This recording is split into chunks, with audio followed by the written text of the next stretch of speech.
man. Your show's gonna be awesome, bro. Show's gonna be awesome.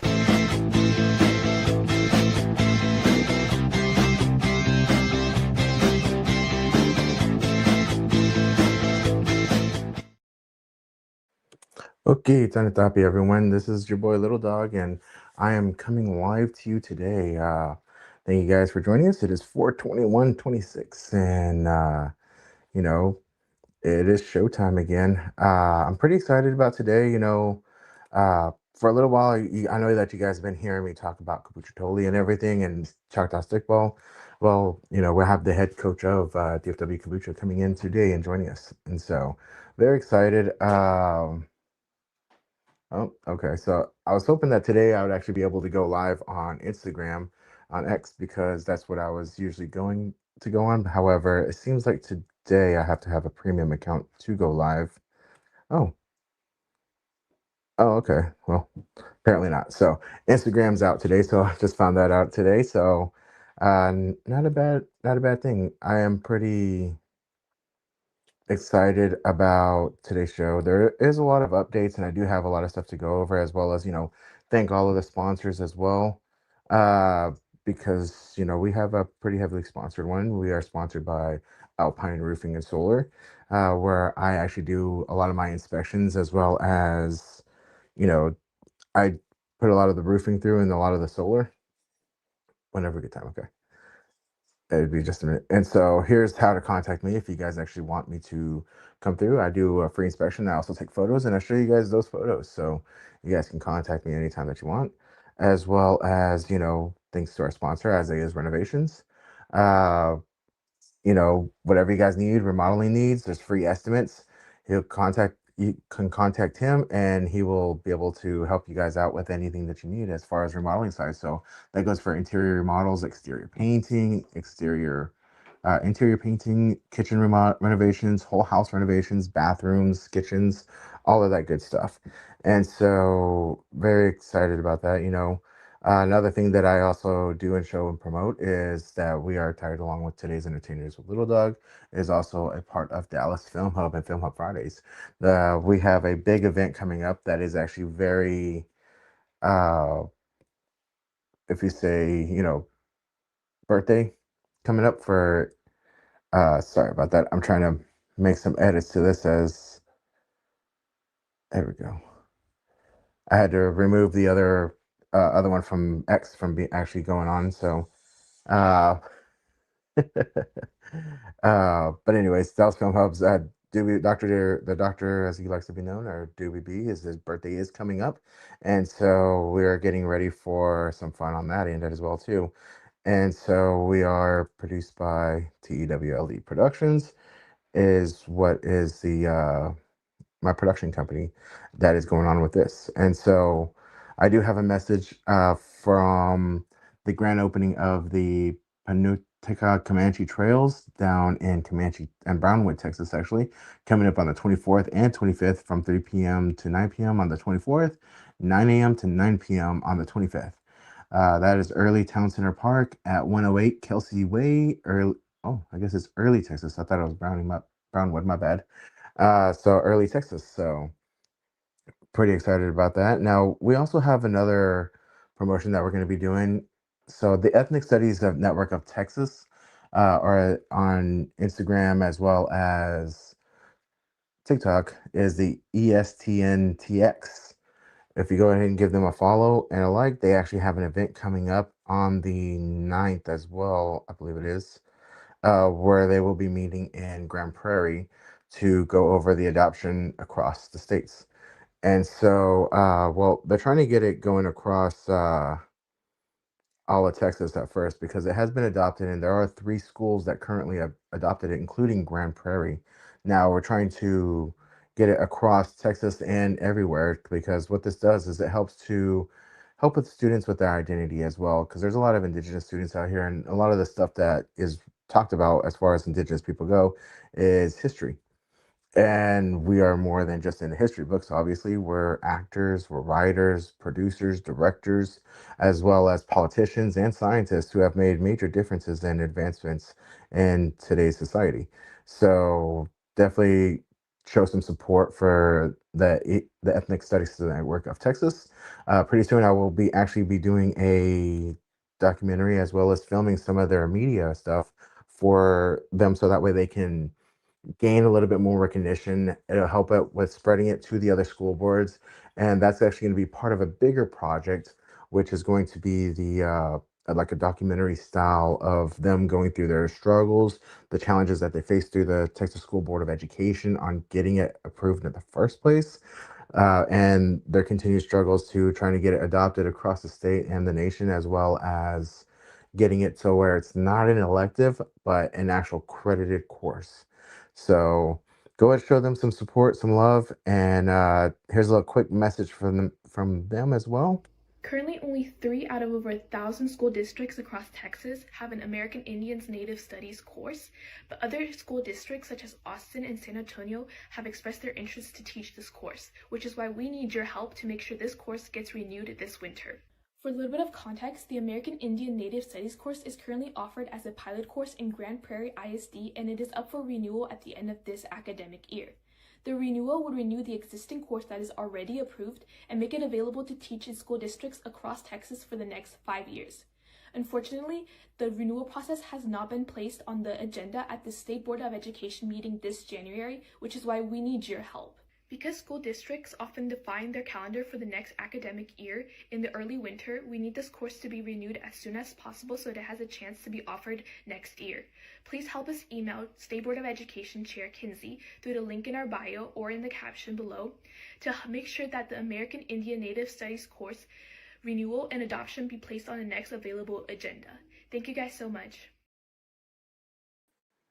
Now, just as a reminder, it has been adopted, and so all we're trying to do now is that we are trying to get it across the state into other schools rather than just Grand Prairie and the other two schools that has been adopted into. They do have to vote to be able to teach it before the beginning of next year in order for it to go into effect. So go ahead and show some support. Go to their page. It's ESNTX, Ethnic Studies in North Texas. And so, some great things going on. But anyways, without further ado, I want to go ahead and get started with our guest, as we have Eli Hickman that has uh, joined us here in the studio, and I'm excited to have him on because, like I said, stickball has been a big part of the culture. And so, and whenever I came through and I started joining the community, one of the first things that I ended up doing was because I do enjoy being athletic. And at the time, I was horribly unathletic. And now, since I've been running around, that's kind of what kicked off a lot of my health journey outside of acting, being able to run around and kind of gather with the people of the community. And so here's going to be a video right here where I go ahead and introduce Eli. We're going to get set up here.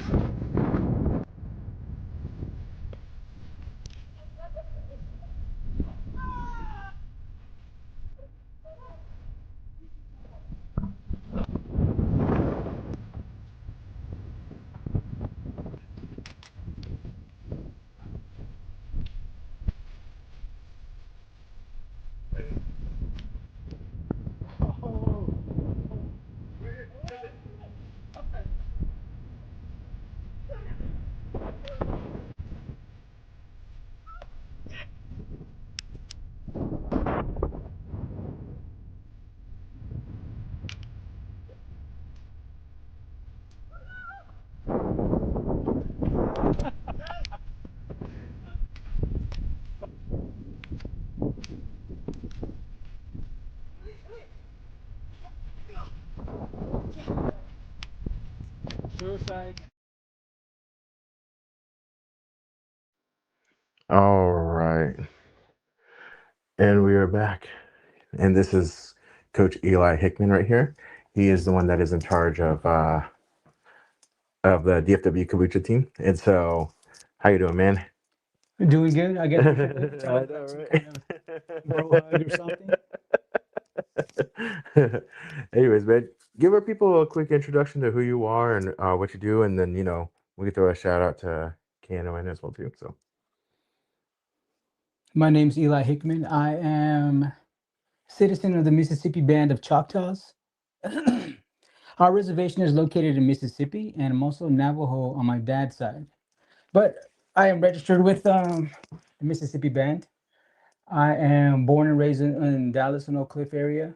Went there to the schools and stuff like that. But I'm an ambassador for American Indian Heritage Day in Texas and the Indigenous Institute of the Americas, and also this little podcast show. Besides this one, the Indigenous Show that is a online KNON.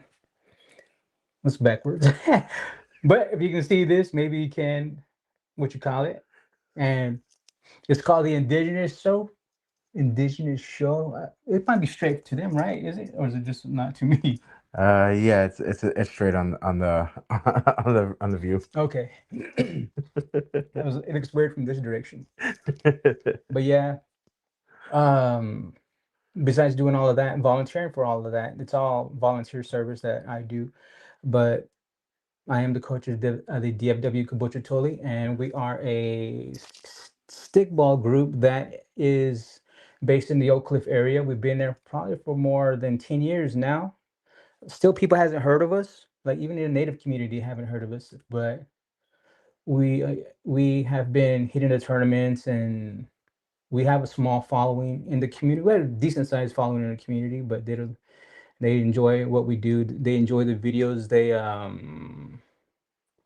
besides that, we get some notoriety or some joy from the community at large, from other communities, because we are I guess we'll be like an inner city group or something like that. Yeah. Still in the city, and we represent the Dallas people and our tribes, because even though for the stickball community, if you go to tribal nations like the Choctaw Nation, the Chickasaw Nation, or the Cherokee Nation, or all the way back to Mississippi, where the Mississippi Band of Choctaw Indians are, or some of the smaller known tribes like the Cushatas and Alabama Cushatas, they have reservations and they have their own teams and they can formalize a lot better than we can. But for us, it's all about coming together, playing, getting exercise, getting in the field of the sun, burning calories, making fun of each other when we pick up the ball or miss picking up the ball,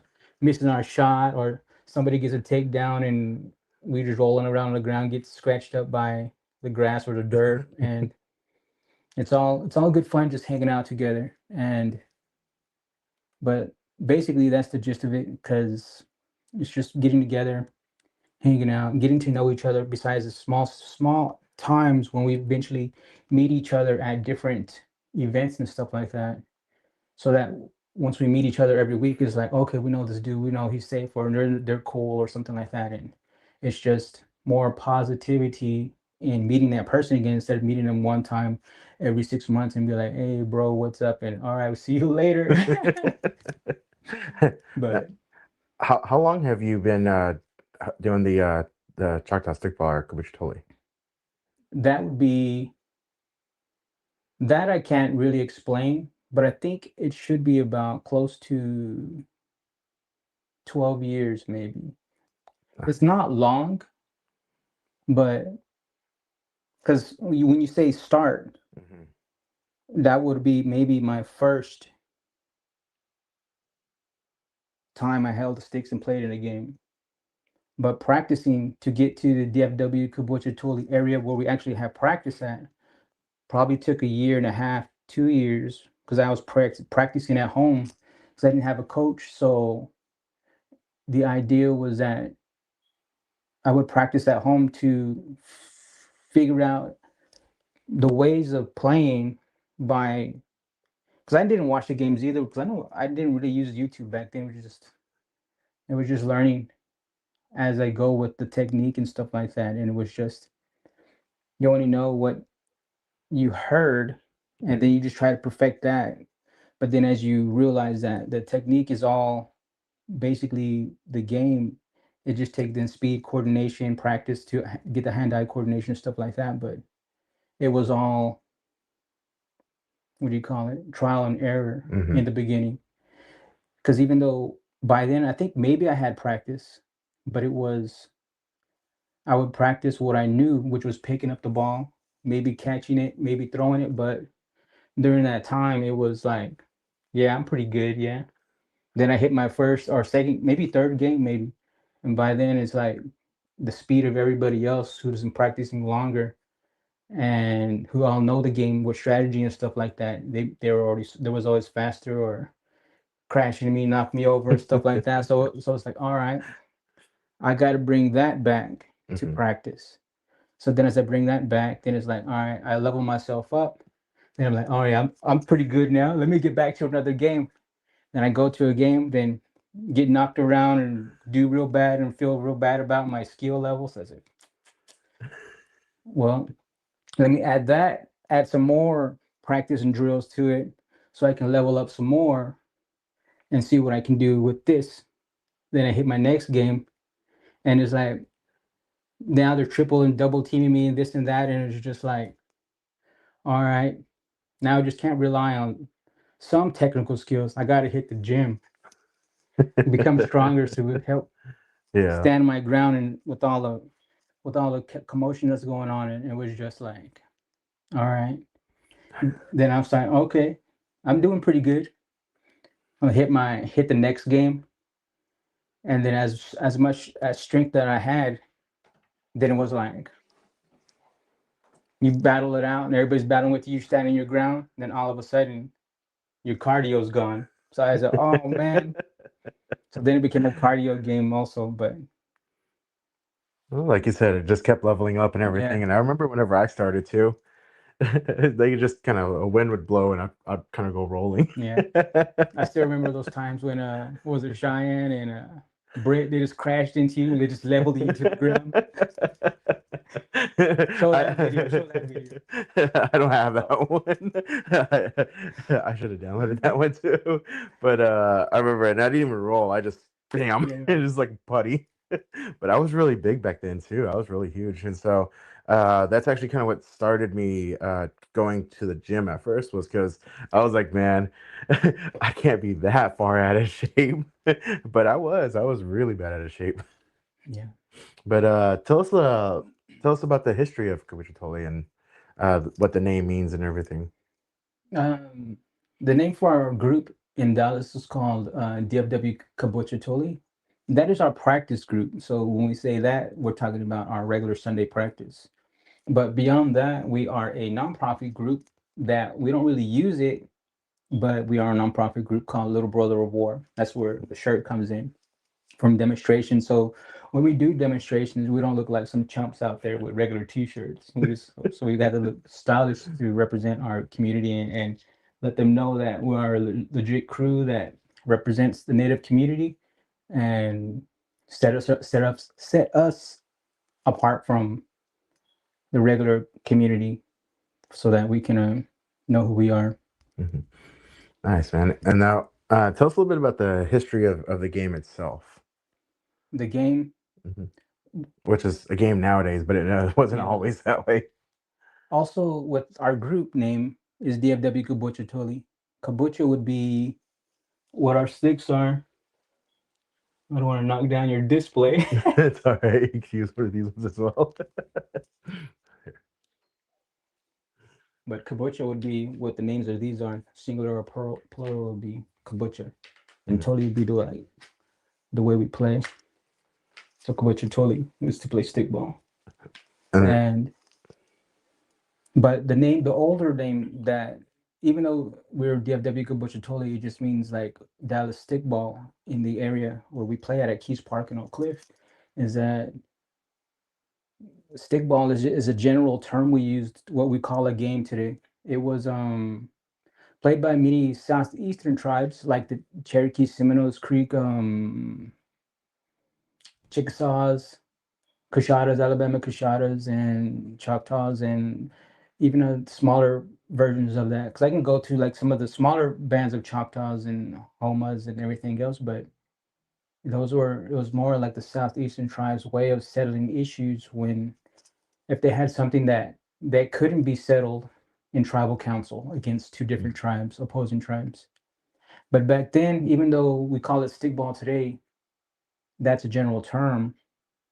But each tribe still has a different version of way of playing.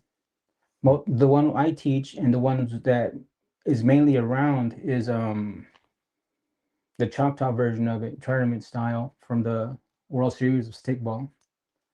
But the way it was settled in disputes, it was called Little Brother of War, which was called Ishtabuli. Ishtabuli roughly translates into Little Brother of War, and the way it was enacted was that it was war's little brother. So if it couldn't be settled in council, it would be like his tribe and my tribe. We would bring out our warriors. It wouldn't be like the couch potatoes. It wouldn't be like the beta man who was gonna be out there like, don't do this, don't do that. It'll be like he'll bring his hardcore people out that just wants to mess people up, and it'll be the same here. And we would battle out there. Back then, the point system was going to go to a certain number of points, but everything was settled at council first before we played from the points that would be and from how long the field was and how many players were on the field. But the basic rule was that you don't use your hands to pick up the ball, even though I have this one right here. This one right here, if you look at it, it looks like a baseball, but it's the Cherokee version of the ball. Well, this one was made by a Cherokee, but Seminoles use a version also of this. So you know where that when you look at the baseball, this is what you're looking at the origins of from the Seminoles and the Cherokees. Mm. Man, that's actually really cool. And I remember learning all this from you and everything. I'm like, man, that's just crazy on how many sports actually came from, indigenous played games, and or that didn't start off as games, but it started off as, a way of settling disputes and everything. And so it was kind of funny because you hear it a lot of times whenever people, especially people trying to be aggressive or a little racy and everything. They say, "Oh well, we came here and they were all beating each other with sticks." Yeah. They just didn't understand that we got to go home at the end of the day, right? Yeah. Nobody died, and But so people did die oh, because as much as this was being played, we are two different tribes, opposing tribes that have our own wills and our own people to take care of. So in after ceremony and battling it out, there were people who died. There were people who were maimed, broken. But in the end, all it mattered was that your tribe won. mhm. And then you have the final decision on what is the say so. No, and I know you said that it's for like the warriors and everything and the tough people, and I can attest to that. I mean, I've gotten injured several times too, Yeah. and Broken rib, yeah. twisted tendon or something. Yeah, I broke these two ribs right here. Tore my my ACL and my other one meniscus kind of got stretched out, and then before practice one time I tore a hamstring. You remember I was just warming up? Yeah.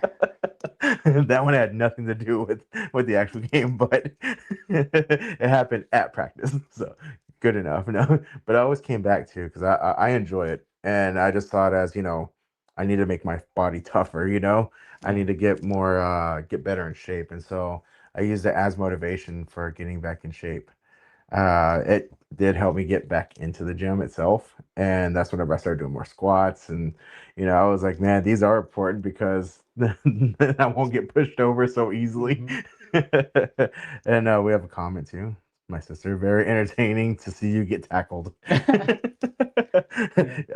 saw the one last weekend. Yeah, I joke around because like my sister likes to go watch, right? And I say, whenever I get tackled, she just sits there and goes like this. Like, I approve. She enjoys seeing me get hit. She can't do it herself, so she enjoys seeing other people do it. No, it's really fun. I enjoy it now. Whenever, like, because I know that we do demonstrations at different powwows and stuff like that we get invited to, correct? Yeah. And so say if somebody like a school district or somebody wanted to contact you to be able to come and do a demonstration, they would the Facebook be the best way to get a hold of you, or what would be the best way to get a hold of you? Yeah, any social media would be able to find me and get a hold of me. But I don't do just demonstrations for the sake of demonstrations. Hmm. It'll be more if they had a native kid or a group, not just like, hey, we just got this and we want to show kids some indigenous culture, then I'll Hmm. be like, is there any native kids in it? They'll be like, no. Then I'll be like, they can watch a movie or something, watch some YouTube videos. But That's actually what I was going to ask next. So, what are the qualifications for a demonstration or somebody to come out and, practice with us so that way we aren't getting, a lot of people that are, I guess spectators, you know, or, from other, you know what I'm talking about? we can get spectators. Yeah, But spectators. I do this for the native community. I don't like try to. There's people who tell me, "Hey, go get lacrosse or find some lacrosse guys," or "Hey, let's go hit up some rugby guys." But then it's just like those are not the people I want. I'm sure I will love their toughness, but it's the native community who I want to join together because in the Dallas Fort Worth area, we're not like set on a reservation where we're just here Hmm. in the DFW area, but we're expanded out. And I can't choose from this little area or this area. I have to pull from the whole community in hopes that people wants to come and gather with us and learn with us and be a part of us so that when we see each other they can be uplifted through the friendships we have or they can get their mind reset refocused on their culture so that even though they represent the Choctaw, my version of playing stickball and the way it's played, and they're representing our Choctaw culture, that I know that it can be used to strengthen their body, their mind, and so that they can grow mentally. Because when I first started, it was it helped me bridge myself in the community, but also back to the reservation, back to I don't want to say my mom's reservation because that's where she was from in Mississippi, but my reservation in Mississippi, or where I'm the citizen of. That's awesome. That's something that I would like to try to bring it back to my reservation that I get a chance as well too. Because up there's a whole lot of nothing to do. Just like most reservations, small town, establishments, something that's fun to do is kind of far away. So people tend to get in trouble. Yeah, Mischievous sets in, alcohol, drugs, all of that and everything kind of kicks in and it everything. won't So solve all those issues no. because if you meet a lot of the stickball players, they're into that mess because they're just regular people just like us. It's just Mhm. the way you handle it because you do need those messed up, jacked up guys who's like solid, hardcore people that get out there and just mess people up, but you just don't let it take over your whole life. No, I understand on that, but like it'll probably help keep some other people out of trouble a little bit more. You know, uh We want the troublemakers, the native troublemakers, so that you can give them a set path of discipline and goals to focus their mm, anger and issues on. that makes a lot more sense. You may quote me on that. That'll probably make the reels.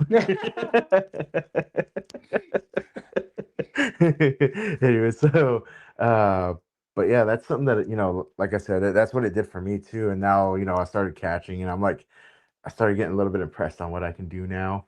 Yeah. It made me a lot more sharper. It helped me to focus a lot more. So where, I can see the ball coming towards me, or sometimes I've made catches that I was like, wow, I can't believe I caught that. Yeah.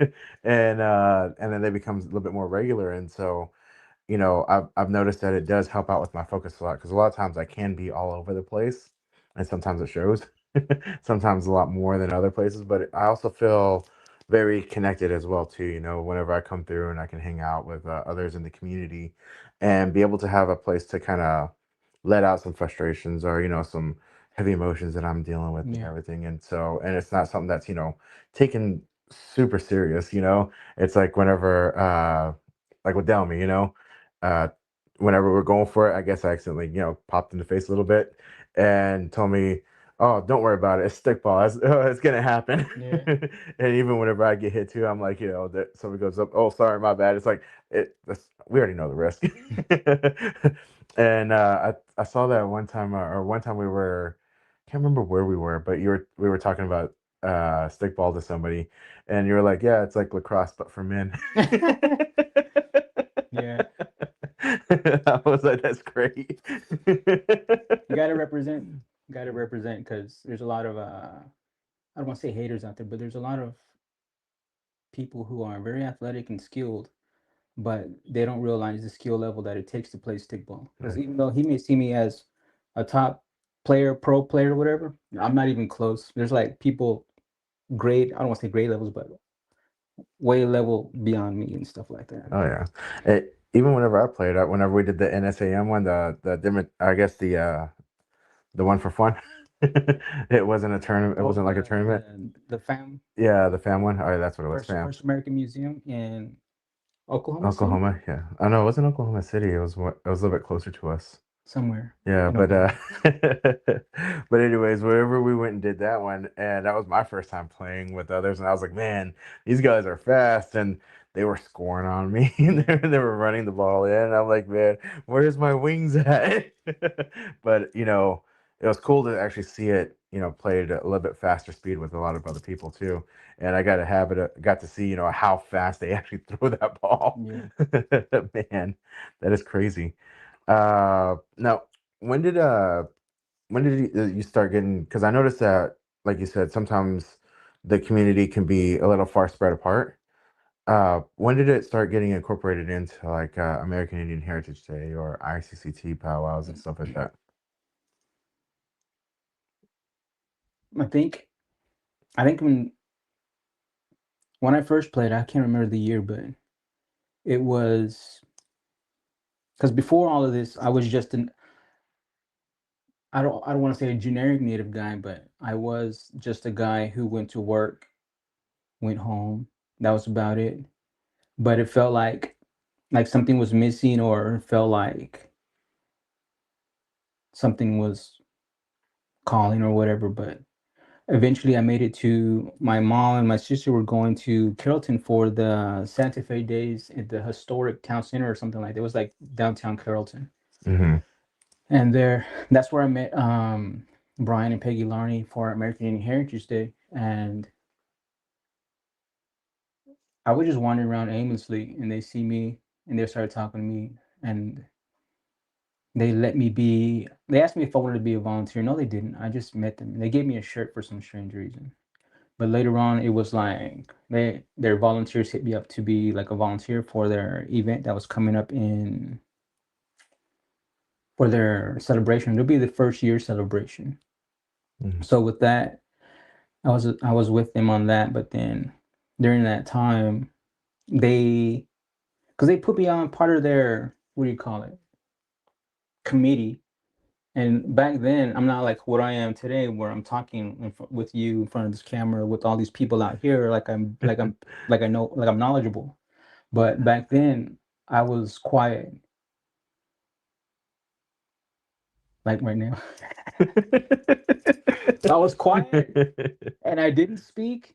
You try to ask me a question, I wouldn't say anything because I don't know what was going on with me back then, but I was just super quiet and didn't speak. Mm-hmm. But hearing them talk, they more like inspired, or I don't know if it was like, I don't want to say hypnotized, but they was like hearing everybody talk was like drilling information about native and culture and be proud of what you are, this and that. So it was all hitting me, and that helped inspire me to when my cousin asked me to play, even though I didn't say yes the first time or the second time, but we still had months in between that when he first asked me. So that last day when the game time was gone, that's when I took a ride with him, but I still didn't say yeah. But they took like a 4-hour trip. It was in Oklahoma, and we were still sitting in the truck before the game starts. They just said yeah, and then he gave me like a tutorial. But I know that I wanted to do it, but like I said, I wasn't a big Mhm. talker on everything, and I couldn't just say yeah. But even though I wanted to do it, it was like a battle within my head, like, can I, can't I want to learn, but it doesn't. But then also me being myself was like, I don't want to say I was overwhelmed or something, but that's what maybe it is. I don't know. But eventually I said yeah and played, and that's when the beginning of it was, and it was all not, it was all just, what do you call it? A way of getting back to what you call it. But it was through American Indian Heritage Day that eventually that inspired me to, because if I didn't run into them at Carrollton, it could have been where I was just chilling at home still, and maybe just still going to work and stuff like that. But through them, just hearing them talk to each other and stuff like that, me just sitting there was just all bombarding me with a whole bunch of cultural information and stuff like that. So I wanted to, it was like creaking open a door that was trying to get me to put more cultural inside of my mind of my own tribe, like inspire me to be better about my culture, to be, Mhm. don't be afraid of it and stuff like that. But it was all from that was a game inspired me to help inspire me to play. Then from that it went to maybe the following year was, by then Annette from Indigenous Institute. Back then it was called Santa Fe Days, but it's the Indigenous Institute of the Americas. She was on the same committee with with American Indian Heritage Day, and she was there. So she knew I was doing stickball now. Maybe it was a year or two later, but eventually it moved to the Sandy Lake Park area, and Annette has always been a good motivator, pusher of me to do something, or help push me more than not what I want to, but making me seem like I can do more than what I can. Because I wasn't that good in stickball in that first year, stuff like that. But she wanted stickball there, calling me, trying to get people together, and by then we already met Haas, and I think was the first year was at Sandy Lake Park when we actually pulled ourselves together to be some kind of little group that showed up, because it was like the first time we met Bobby, first time we met Haas. We had like, I think Richenda played for a little bit, and I think Angela Young, who's now in Arizona, she played for a little bit. We had some other people, but they're all out there now, but some are still here. Not, Mhm. I'm not saying they're dead. They're out in the community everywhere, but sometimes they come back, sometimes they visit, but Yeah. it was a They lot. haven't joined the ancestors yet. No. Yeah, but yeah, that's when yeah, we had like, I think Michael Tonkama was there too. Because we was like, Santa Fe Days has always been a multi-day event, so Mhm. he was there playing with us at one session, and then eventually I think we had Scoden showed up, which was like Carly Bemmels. She's just from the Choctaw Nation, but she brought like a small crew of stickball players. We were like just starting off. He's a dang.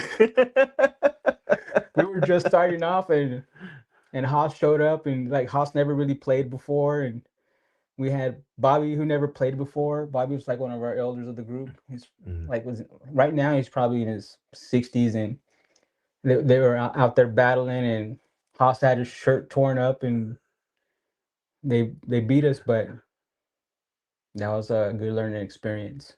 Nice. Yeah. But if they showed up today, no way they would beat us. No way. No. And I remember whenever I started, like I said, you guys seem like y'all were like light years ahead of me, and I'm like, man, there's no way I'm ever gonna get that good. And I'm still catching up. Yeah, you're still catching up.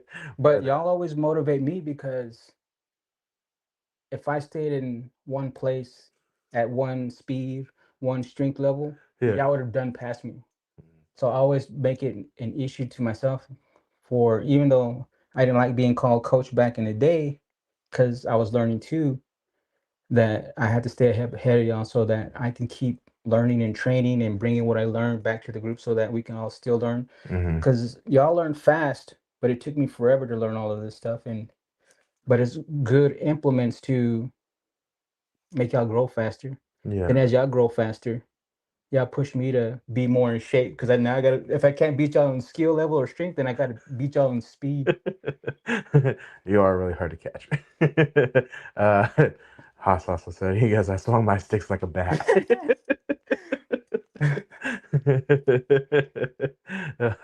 We also had Ray Austin say, "Oh, great podcast." How's it going, Ray and Haas? And then I got my homeboy. Actually, he wants to check it out. His people are from down in Mexico. Okay. We found that out. So, uh, but man, I do.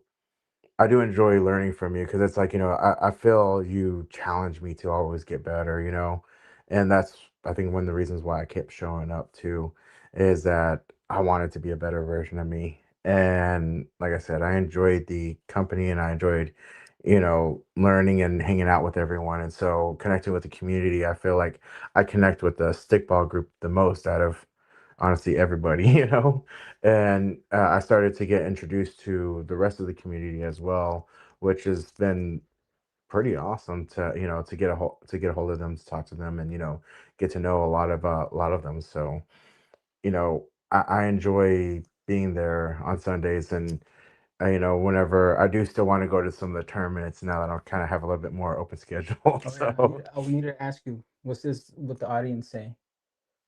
I mean, yeah, what did it say? We're gonna play in the World Series of Stickball, and do you want to join us for the 35 and up? yeah, I do. I'm not right up there with you though. Yeah, might have to catch a train back. I'm about to catch the train back. You don't plan on coming back, do you? No, I'm just playing. We'll see who all goes up there too. But I might catch a train back.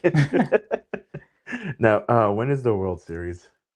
This year, I think it's usually in the first week of July. Hmm. But I have the date, but it's on Facebook somewhere, but I don't have it on me. I gotcha. But first week of July, but you can find them on Facebook, not Facebook. You can find them on Facebook, but look for you on YouTube. You can see they have a YouTube channel and they'll post games. So the games you want to see are the championship games because that's when the real rival communities are out and everybody's just like battling and running and it's just good enjoyment of defense There you and go. offense. I put YouTube Stickball World Series Mhm. so that way you guys know where to look. Now, you guys, y'all went last year, right? You, Haas, David. I think Haas scored a point, didn't he? That was 2 years Was ago. it 2 years ago? Yeah, Haas was Okay. he scored a point in the 35 and up playing for Pearl River, and they wanted him back, but he signed with a different team this year. So who would we be playing with? We are playing with Steve Dixon's team. It's called Bad Medicine for the 35 and up. Okay, cool. That sounds fun. Mhm. Sounds tired, like I'm gonna be tired, but it sounds fun. Mhm. Now, on that one, we have to keep our shirts on though, right? Yeah. Unless we can get David to do some body paint work on you. There we go. Have David paint my team shirt on and everything. You got it, David? Right, he's in charge of that. You should do it too. No. Now, whenever you do play, I know that you have a different version of like this right here. What is that more traditional? Because I know that you have different designs, right? Yeah. What is that actually? What is it? Does it have an actual name, or I know the purpose is to cover your junk, but Yeah. Usually you don't have to take it down if you don't need to. So Usually, like what he's talking about is like as if it was tied like this. So it's more like you said, cover your junk, but it's like a breech cloth. Hmm. This is just I would use this to go over the breech cloth or breech cloth, but this is just a string of what you call it, so that whatever I do, that I have this in front of me, so that it has what do you call it? It has my tribal insignia. So if you yeah. look at it or look at it right here, we weren't a tribe until 1945. We're federally recognized tribe from the United States government, but that was only until 1945. And we have our stickball drum, our sticks, our ball, and we have our emblems here that has arrows on it, so that we look to the past, because we're looking to the future to carry our tribe and our legacy and our culture and traditions. Mm. Man, that's pretty awesome. And so, because But I see whenever you practice, you have the other ones that are on, mhm. and I'm like, hey, that's pretty But smart. yeah, they're called like you can call them breechcloth, but nobody really wears just plain underwear out there, or goes commando with a breechcloth. But it's more of a traditional style of a looking of a contemporary version of what it used to be. Mm. But it is we now generally just call it a stickball apron. So you said, hey lady, can you make me a stickball apron? She goes, heck yeah, and then it'll be this much or something like that. And Haas gave a comment, said, belly button's out. My belly button? I don't know. I got a Maybe. shirt on He's like, nope, not mine. Wasn't mine. I was sitting down. No.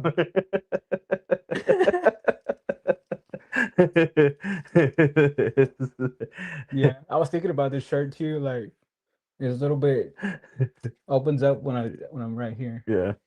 Hey, I thought about it because my legs are a little light, so I need to tan them a bit, the upper part of my legs. Here you go, shirtless. Yes, I do. That's what we call slime time. That's why I was like, dang. So we got to go. We have to have a shirt on during the Stickball World Series. Yeah. That's why I was like, dang. After we win, you can just take off the shirt, run around. Score. No. I just do like the soccer, No. Yeah. Throw it to the audience.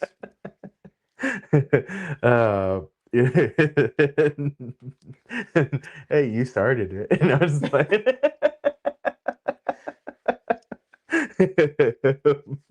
anyways, I enjoy the community, because remember whenever we were at the fam one and we were at the hotel that morning, and those people walked up, they're the ones that gave me those gloves. Oh yeah. Yeah. That was pretty cool. That was pretty cool. Oh, so whenever we were sitting there for breakfast at the hotel, we were eating at or so we stayed at the hotel. We were eating breakfast in the morning downstairs. This couple had walked up, and they told me, "Oh yeah, you look like with the guy from the Blackhawks." And I was like, "The guy from the Blackhawks? Who are they talking about?" Yeah. And I looked up everyone. I was like, "There's nobody on there that looks like me." And then they hand me the gloves. I forgot to. I should have brought the gloves out, but they're welder gloves with these really big, thick pads on the ends, and so they're leather, and they're really warm, really comfortable. However, whenever I saw on there, their daughter had actually customized it so that way it had the Blackhawks logo. And I didn't realize it until one time whenever I was wearing the gloves and I looked sideways. I was like, hey, look, I matched the guy right there. And I was like, oh, that's who they're talking Yeah. about. I look like the mascot. He looks like this. Put right next to him like this. There you go. Right next to you. Chicago Blackhawks. And so, which I was like, you know what? I'm gonna get my number changed because it has number 98 on there, and so my number is 99. So I think the next one I'm gonna put 98 on there so I can match. You might have leveled up or leveled down. I don't know. Well, lower the number, higher this. No. Now you didn't bring them today, but you have these really tiny sticks. Yeah. Now, that was actually kind of challenging. You said that those are the expert level sticks. So tell us about the length and how that works out as far as like the player. For the World Series of stickball, they have a rule where it can't be over 36 inches. Mm-hmm. But I guess imagine if you're 7 foot tall, you might need longer sticks than that. I don't know. Mostly arms. Yeah. But other than that, it's all preference. Because like if you see this one has a bigger cup right here, this one has a smaller cup here. Mm-hmm. That they're all different versions, different length. Sometimes they're a lot thinner, or they're a lot shorter. But all of it is preference to how skilled the player is. Mm. Because maybe you need a big stick, so you're just like, it's like a catcher's mitt. You can catch it pretty Yeah. easy. But then if you got some real skill, you got some smaller sticks so that you got your hand-eye coordination already preset that you can just catch it like a fly with the chopsticks. I was actually surprised that I did make a catch with those two because that ball did not fit inside those cups. No, here's Cecil. He said, "I don't think there's enough hats in this in the room." This is just because he put his hat to the side. Yeah. He showed up with the hat. He just didn't wear it whenever Cecil did his interview. And then he also commented again and said, "What's tiny? It was what's tiny to some is not tiny to others." You got small hat syndrome. It's my. I think he was talking about the sticks. Because we were talking about the small sticks. Nina, you have a good night. We appreciate you watching. And then Jacob said, "It's how you use them." Now, for those of you who just tuned in, that's regarding sticks. It's true though. Because with those small sticks, what he was talking about, if I was using, which I did use them when I was practicing, because it helps get your hand-eye coordination set. Because they're so small, you got to be pinpoint, but they're small and linked to that you got to squat down more and use your leg muscles to pick up the ball. Because it's not made, the short sticks weren't made for taller people. Thanks, Cecil and Jacob.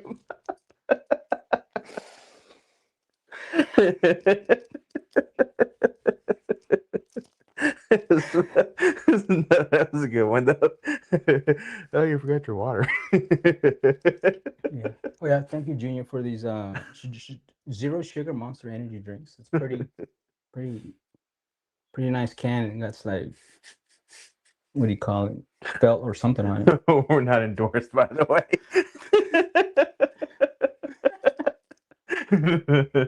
So, just a heads up. This is the first time I drank Monster in probably like 5 years.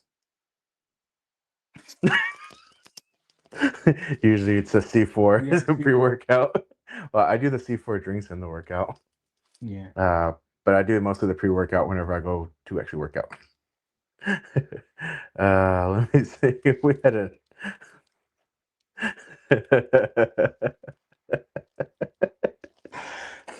I think everybody enjoyed that bit. That's definitely gonna be like probably one of the more popular reels.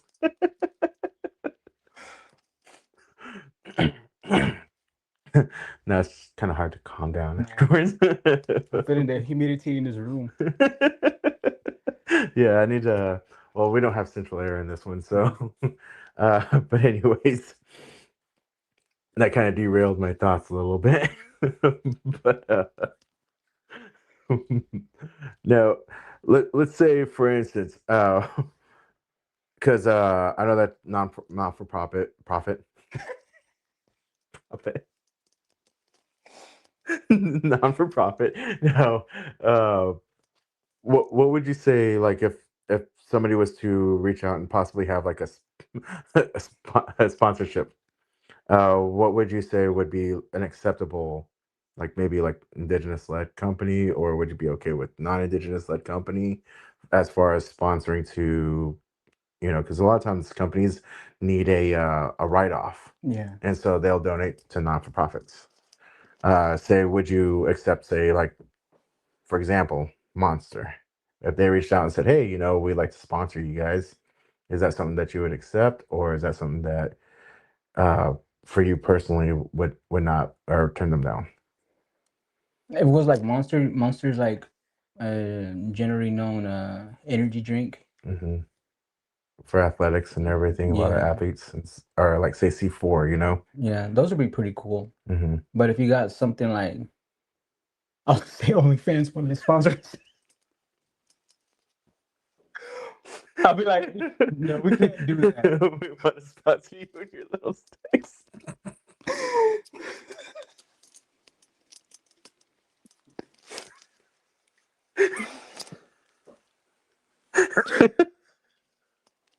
You had to bring up OnlyFans, man.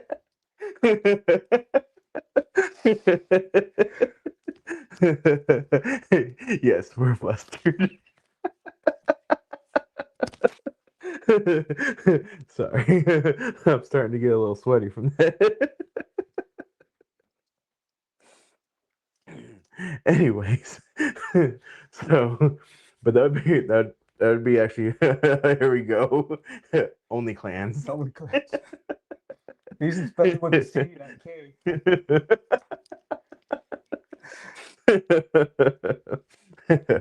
Anyways, getting back to it.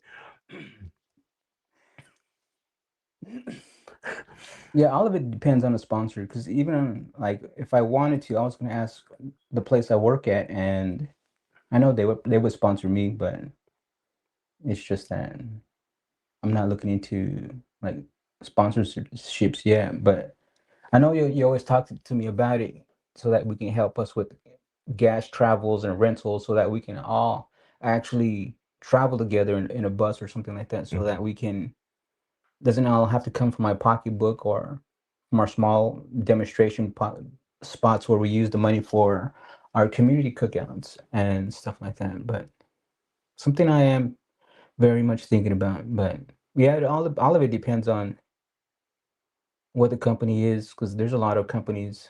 If they're smaller companies, like we get to know them, but then I don't want to say there's strings attached, but I know that it is for like certain ones where you can't say about this or you can't say about that or talk about this. Those would probably be the ones that you would need to watch. Not that we're going to talk bad about them, but they may have like issues within that are in their publicity and stuff like that that may be bad.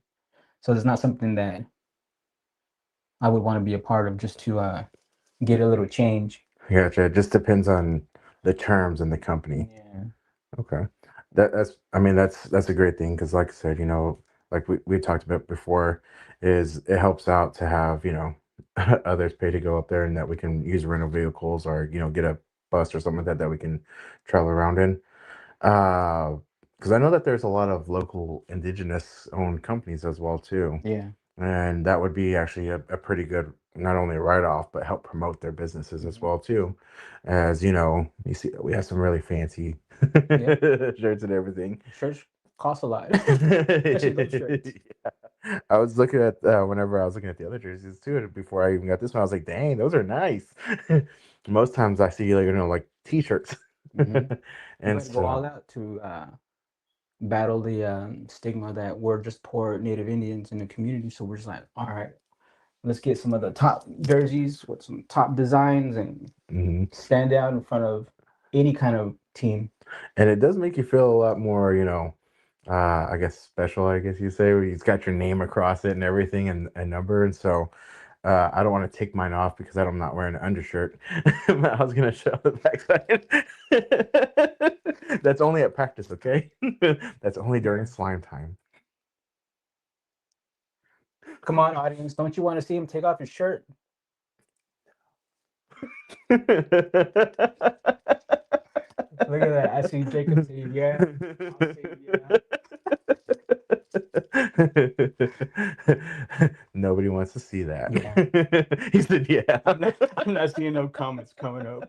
Exactly. Oh. Put some pasties on. That's the little coverings, right? Yeah. Like tassels or something. I might just spin them around a circle. No.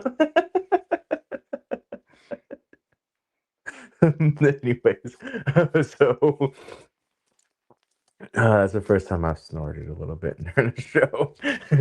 But so I know that you said that this Stickball World Series is coming up. Are there any other events that they can catch us at, whether or not to see a demonstration? There we go.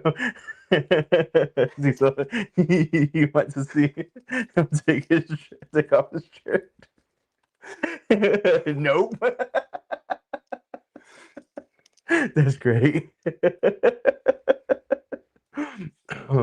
He said you gotta donate to take the shirt off. Exactly. You got to donate if you want to donate. You got to donate to the show. That's where you donate.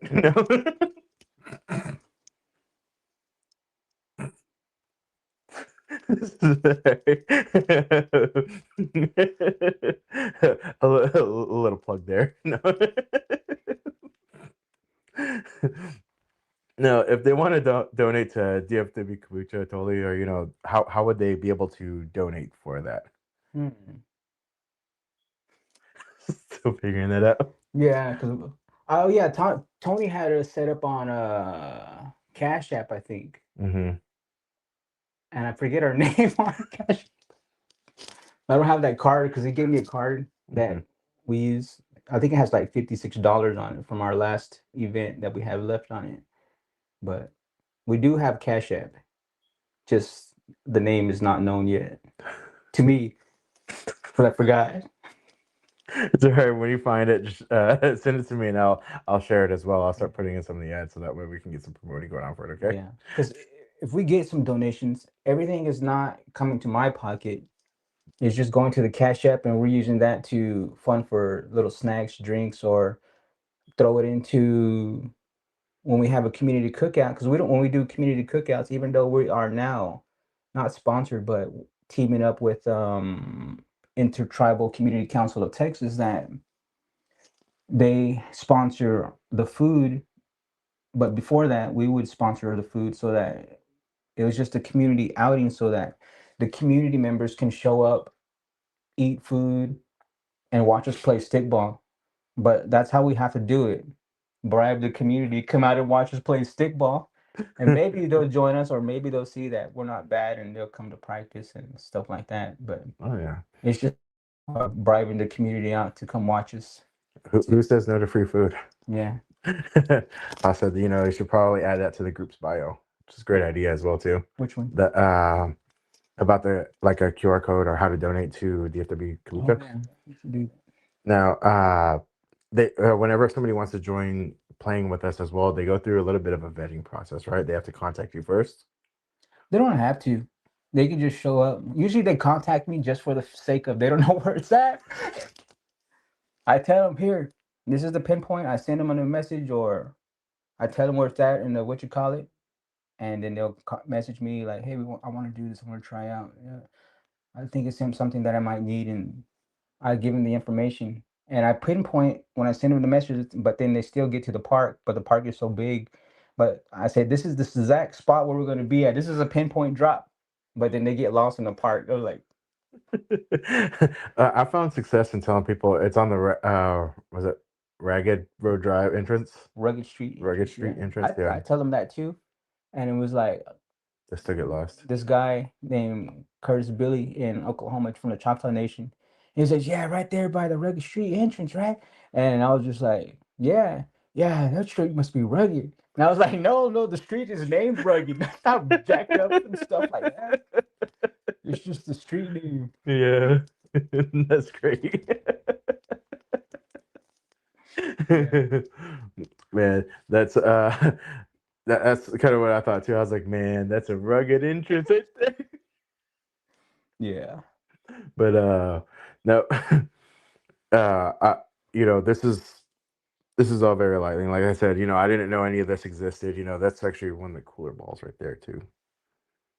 And so whenever I came down, I actually went a long time without knowing that the community was out there. Yeah. It wasn't until I started reaching out because got licensed in life and health, and so I was trying to be the health advisor at the because I was doing senior benefits as well, and so I was trying to be the representative at well, back then it used to be called Texas Native Health. And the only thing that I knew before was back when they were on Jefferson Street. Oh. So when they were at the new location that they're at now, I had to get a hold of somebody, and they told me, contact Michael and set things up that way. And that was my first introduction into the community and seeing, hey, there's a community that's been here, that they've been meeting together. and I've just been completely missing out. Yeah. Because I didn't know any of it was there back whenever I was in, I'll say like middle school, beginning of high school, middle school. Yeah, I was going just to the clinic, and that was on Jefferson Street. And so, it's kind of cool to see everybody come together because it took everybody from being little islands across the city to starting to conjugate and kind of group together. And now the groups are starting to join together. Because one thing that I've noticed, and especially in in the culture, and it's something that's been kind of handed down, is there's a lot of separation. Yeah. And so these communities like this right here are starting to bridge the gap and bring everybody closer together.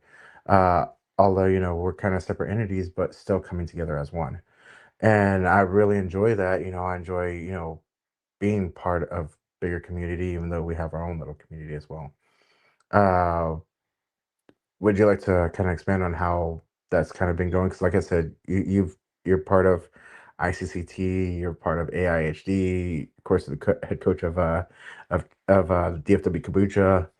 And so, how was your experience whenever you first came down as far as the community went?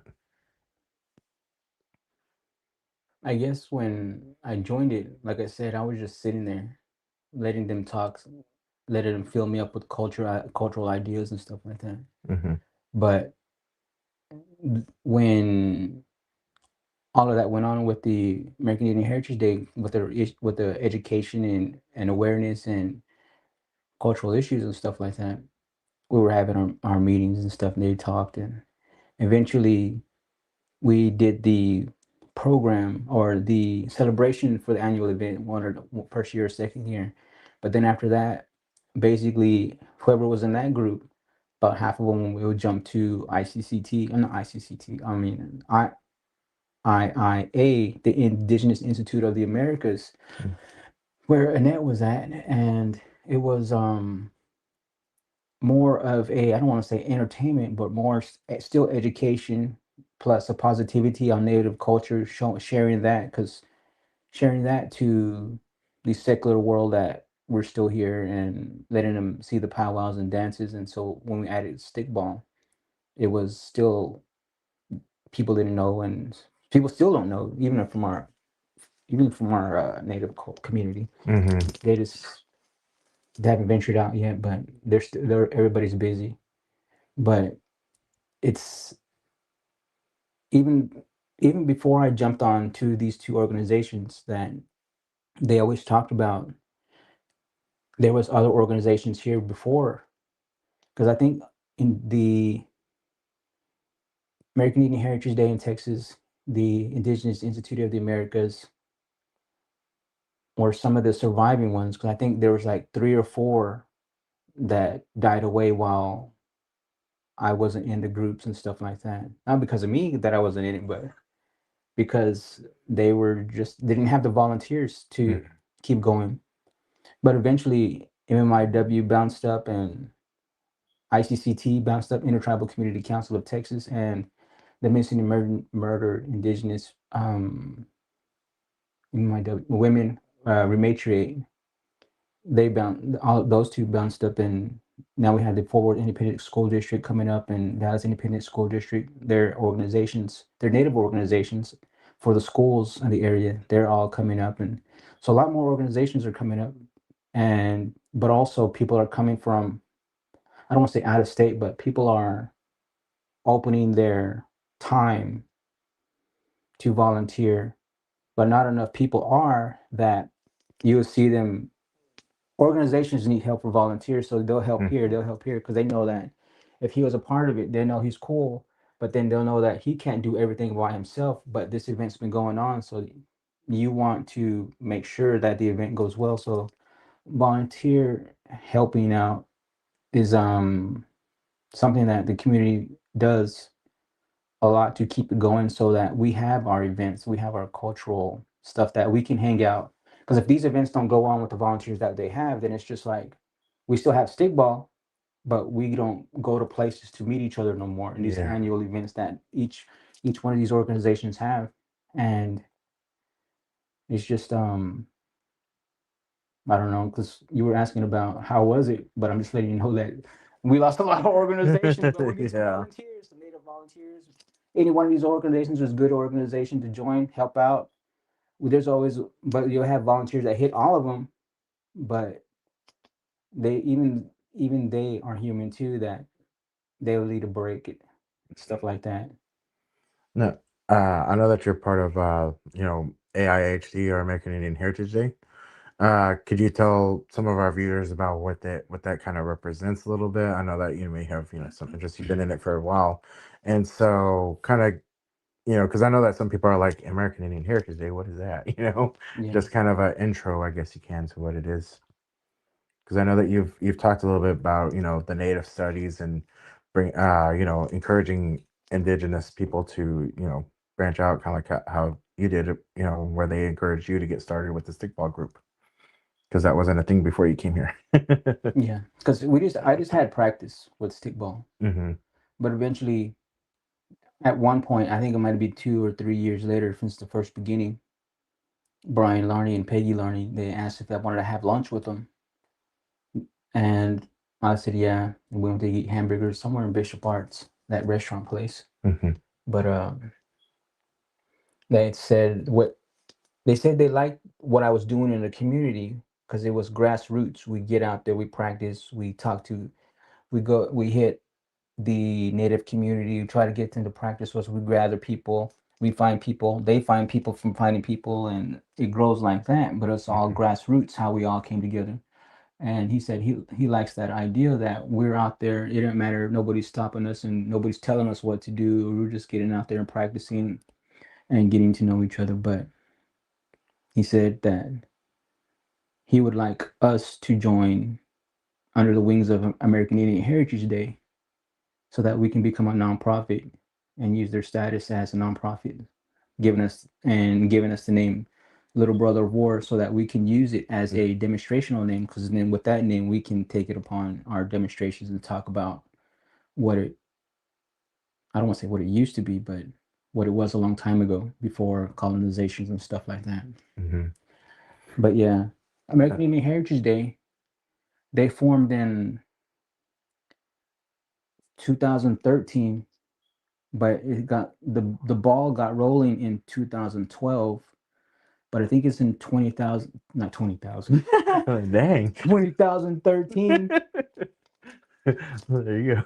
But in 2013 is when, with the help of Domingo Garcia, I think that's the Texas senator that helped out, talk to get the governor Rick Perry to sign a House bill called 174, which makes the last September, the last September forever, I guess. The last Friday in September, the last Friday in September, American Indian Heritage Day, and it was a law enacted so that schools in Texas can learn about American history, American Indian history, American Indian culture through on that day. And the following Saturday of the last Saturday of September would be the celebration day, where we would have it at Lone Star Park at the horse track in Grand Prairie, and that is owned by the Chickasaw Nation. Nice. That's pretty awesome. Now, to my understand, they're kind of like a civil rights type group, right? Correct. Civil rights, educational, and bring awareness to I guess, the plight of the Native people who are in the urban areas, not just the reservation areas, but all our issues that we have within the society of just the urban Yeah. areas. Because everybody talks about reservations, this, but they do have a lot of issues too. But the urban culture has our issues in here in the Dallas area. Very true. And so that's why I was kind of get into as well, because that, to my understanding, because I look at the designs of the shirts, kind of like a lot of the history, and especially whenever they put out the displays at the tables at the powwows. Yeah, take time to read those. Yeah, It's I very was informational.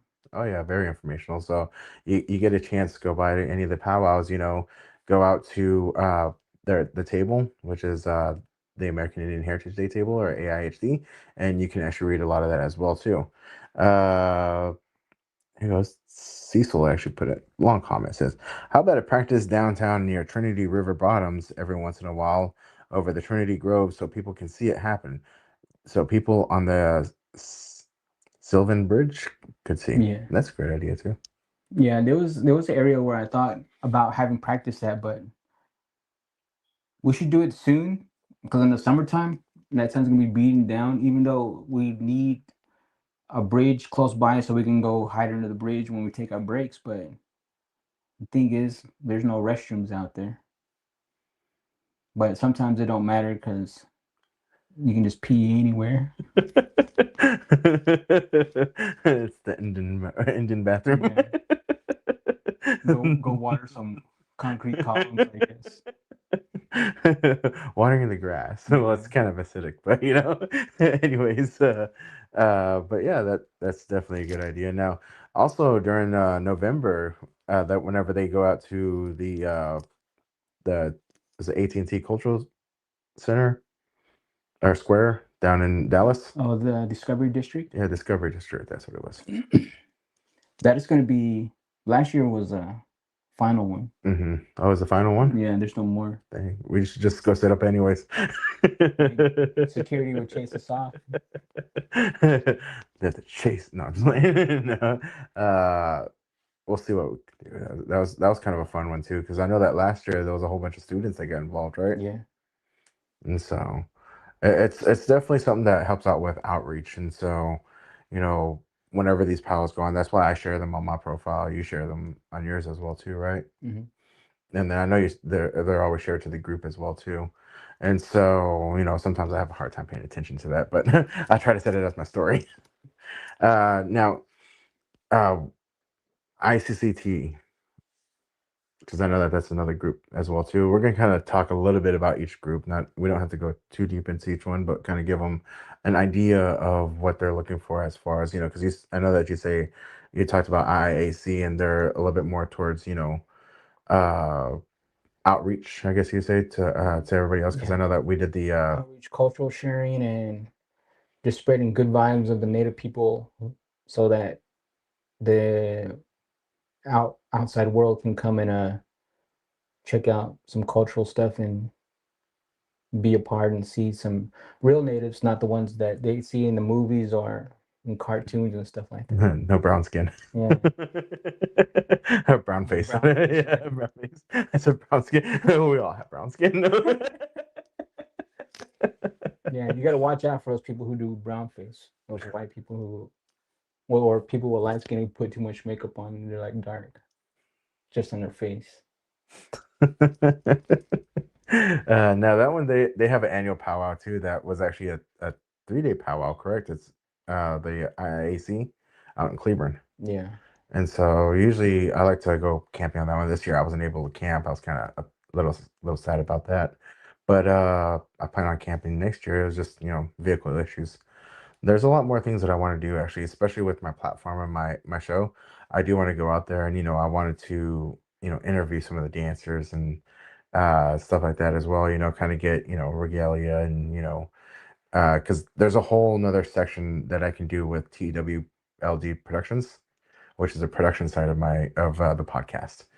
And so I want to explore that a bit more and, kind of dive into a little bit more culture on that end. Now, let's see. I know that we have had a couple comments. Ramona. Yeah.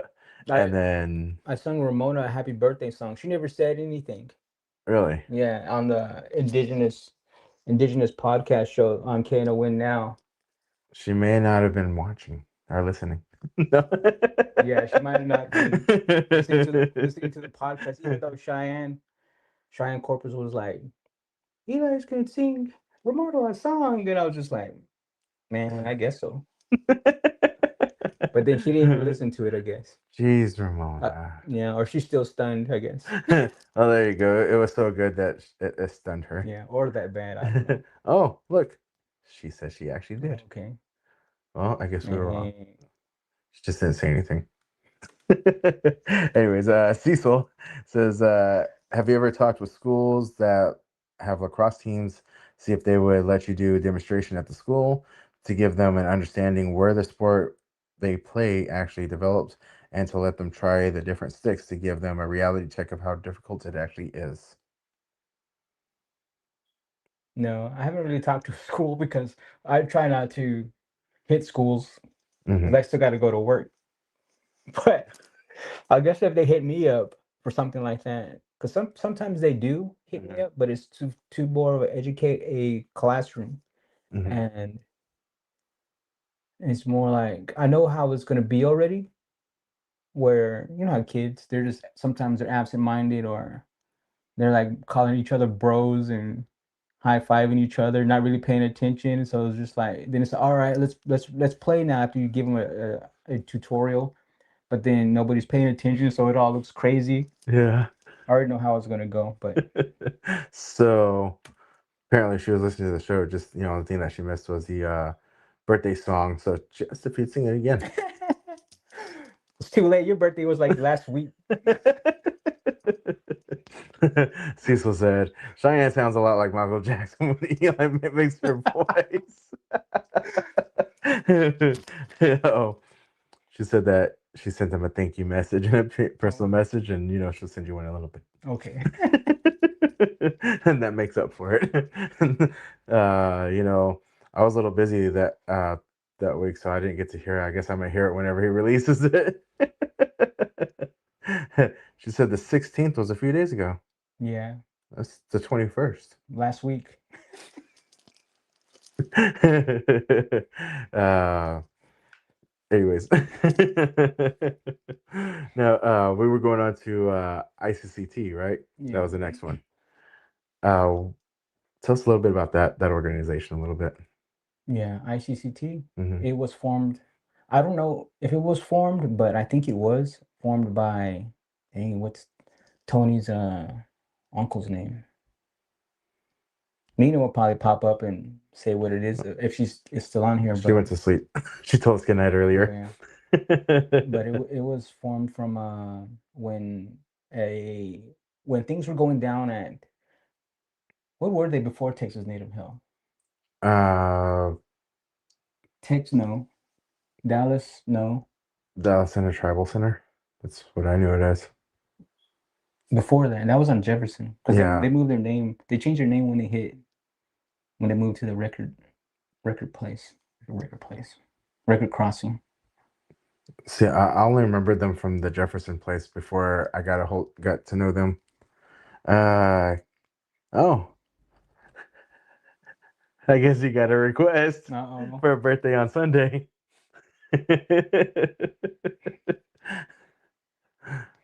I guess so.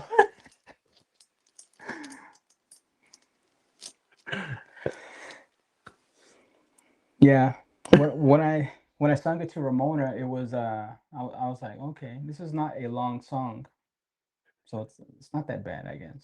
Yeah. I'll keep the hat on. I was about to take it off.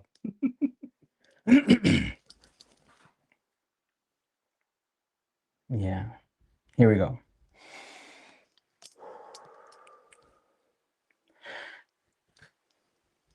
We got I laughing faces. had to remember the name. Veronica.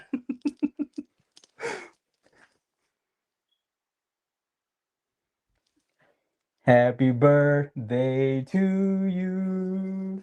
Happy birthday to you. Happy birthday, dear Veronica. I sound so bad. Happy birthday to you. It's like I don't have no warm up. Happy birthday, Veronica, on Sunday. On Sunday. I was gonna ask if you wanted me to sing with you, but Oh, there you go. It was the Intertribal Center, or ITC. Yeah, I think that was the one that was on Jefferson because I know they changed their name. This is like the third name they had. They're looking deadly today. Yeah. I should have combed it, I guess. This is the conditioner. It's the conditioner. There you go. I actually stopped using conditioner. Yeah, I stopped using shampoo too. I started using this bar of soap that I have. that's Okay. made with using what's called I think it's got olive oil in it. Okay. And so I started using that to keep my scalp clean, because I was having a problem with like my hair breaking really bad. Hmm. And it turns out I was allergic to all the shampoos. It turns out I'm also allergic to fragrance that is in liquid soap, because I would always go through these sneezing, like I'd be showering, and then next thing I know, I go through a series of sneezes, or even after I get out of the shower, I go through a series of sneezes. So I was like, dang, I'm allergic to myself. Oh, here you go. They appreciate the song. Uh, but ever since I switched up to using like that soap with the olive oil in it and everything, my hair has been stronger. I don't sneeze whenever I get out of the shower anymore. I'm no longer allergic to myself. I don't know if that's ever happened to you, but yeah, it turns out I was pretty allergic to it. So Yeah. there you go. Ask Eli for the bar I gave him. That's true. I still got it. It's on the shelf sitting there, still wrapped, Still brand new. still brand new. It's a souvenir. Hmm. There you go. It's memorabilia. I'll use it one day. Use it one day. That's how it always goes, right? But anyways, back to what we were talking about. ICCT. Yes. Yeah. Oh, I just forgot his name, but Tony Pacheco's uncle. Mm-hmm. His name is I can't remember. But through the issues that they were having with what is Texas Native Health? What is that name? Oh yeah, Urban Intertribal Center. To the issues that they were having with Urban Intertribal Center, they that organization was formed as a group to showcase the issues that were going on within the clinic business and things around it that was happening with the workers. Mm-hmm. So it started off as a group to that would get together, formalize, do protests, and help. I don't want to say alleviate, but help just to get the information of what the clinic was doing and how business was handled and the issues of, I don't want to say racism, but it was like the ignorance of some of the people who were working there of how they were talking about Native people. But it was all stuff that nobody could bring up because people worked there and they couldn't spread information. And if they tried to, they were fired or just released. But it was just that group was there to support the people who now were let go, because some of them were let go during the time of before they were formed. Mm-hmm. I mean, after they were formed. And but it was more like just to give a voice to the community people of what they want done and stuff like that. But eventually, as urban intertribal tried to keep going, eventually they disbanded their band, no, not their band, but what do you call it? Their board. Mm-hmm. Then eventually they hired a new board. Through that, they got better Native people in the community who helped reassess everything and are doing their best to make it a better business ran Native clinic that would help the Native community. Mm-hmm. And then ICCT, from being a group that was there to battle against Urban Intertribal Center, they formalize into a community group where they can see that the clinic is under changed hands and under different guidance, that they started to become more of a community organization where they started they became a new Native organization where that they are now have their hands in different events and areas where they can help build a community and have events go on, like their elders program that they have every Christmas where they honor the elders and stuff like that. Mm-hmm. But it's they turned into a well organized community for the elders and well native community, I guess. Yeah. So basically, what they were there for to do is to kind of hold the tribal center, the local Yeah, tribal center, accountable. urban intertribal Yeah. center. Because eventually, as they cleaned themselves up and got rid of people and fixed different situations within, they went through a name change and became Texas Native Health. Hmm. So kind of like And to rebrand and separate themselves from the past and past yeah, wrongs that were done.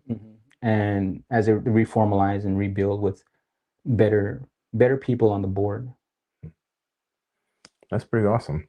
And so it's pretty cool because honestly, this is like the first time that I really heard the background of why they were started and everything. Because I remember the Urban Inter Travel Center, uh, and I remember them back in the Jefferson time, but I was really young back then. I was in middle school, so I wasn't really paying attention to a lot of stuff. And then I came back, and I was here since I've been back here in Texas since like 2013. And I just never knew it was there. I knew the center was there, but I was like, oh, it's way out in Dallas. I don't want to, go out and get my medical stuff here. I have health insurance, so I go to the hospitals or the primary cares. Or for the longest time, I didn't have health insurance, and so I just didn't bother going to the doctor or the dentist. And it wasn't until actually I had like teeth that were kind of starting to push against each other to break Mm-hmm. that I was like, okay, I'm in a lot of pain. You know what? I forgot about this center. Let me check it out. And that's whenever I noticed that there was an actual center there. And then I had gotten licensed in life and health. And that's when I was like, hey, you know what? They said that they don't have an agent. Why don't I try to get in as an agent? But it's pretty, that's pretty cool to hear that, that they were able to make a change in that way, especially here locally in the indigenous community. Mm-hmm. And then, one of the newer groups that you had mentioned was the MMIW Remagistrate. Rematriate. Rematriate. Remagistrate. Rematriate, my bad. uh, I always get that word wrong for some reason. But anyways, and I'll say it right once, and then I'll say it wrong the rest of the time. But anyways, they're pretty cool. And I've gone to like one of their Uncle Time meetings. Mm-hmm. Have you ever been to any of those or anything? No, I haven't. I've been to a couple of them. They're pretty cool. It's Steven Silverbrave is usually one of the ones that's in charge there, and so it's been pretty cool getting to know a lot of them as well. Now Cecil actually left a comment too. He said this is regarding the allergic to soap. Allergic to soap reminds me of the bedtime story by Slick Rick. Opened the door there. Guess who he saw? Who? Dave, the dope fiend shooting dope. Who don't know the meaning of the word? Was it meaning of water nor soap? I don't know. They got me there. Can't say I'm too familiar with that one. But I know that they came about because the lack of the knowledge of MMIW and the kind of I know that I used to see them at the powwows, and they would always have the missing indigenous children that were around in the area, as well as certain other spots as well too, kind of bringing awareness to the missing and murdered indigenous people, or MMIW/P. Yeah. They Jody Jody was with American Indian Heritage Day, Mhm. and they were a part of us as a community. And there was like Brian was always like 10 steps ahead about all the issues and awareness that's going to be coming up in years. Mm-hmm. So he would, I don't know if Jody wanted to do it or he had Jody do it, but either way it was an idea that was out there of the issue, but it wasn't out there in the community where everybody had access to it in their mind of what the issue was. So Brian had a table set up and Josie held it, and Jody Jody helmed it, and she led that table. And eventually with that she started her own organization with her family and other stuff like and other volunteers that they became MMIW Rematriate. And with that they became their own big organization where they do a lot of events, and because they don't do just powwows, they do other events too to support the powwow, I Yeah. guess. They had one in Fort Worth. I think it was some kind of bike rally run. Mm. That was like last weekend or something. Oh, that's pretty cool. I have to, I guess, pay attention to the page a little bit more. Sometimes there's just so many people that are on my page that sometimes whenever I get on Facebook, I actually don't look at any of my news feeds just because it's just there's a lot of people I don't know, and I'm like, huh, how did that person get on my friends list? But anyways, there's just my feed is just so full and cluttered that there's a lot of things that I want to keep up with that I have a hard time keeping up with, and unfortunately, some of that's that the harder page, harder stuff like that, which I do want to get a lot more involved with, and I actually intend on getting a lot more involved in this year. Actually, last year, towards the end of last year, was the first time that I actually started volunteering for some of the powwows and stuff like that, which was I enjoyed. Yeah. Definitely busy, but I enjoyed it quite a bit. And so it felt good to help out. But one thing that I'm starting to get kind of a picture of is that a lot of it kind of started off with like the AIHD, and it kind of seems to have kind of spiderwebbed out into separate organizations, Yeah. which is pretty cool to see. And so, anyways, Ramona did say that the soap that you got was from the Black Hills. Black Hills. Yeah. It did look pretty nice. Mm. Too nice to use. And that's why it's memorabilia.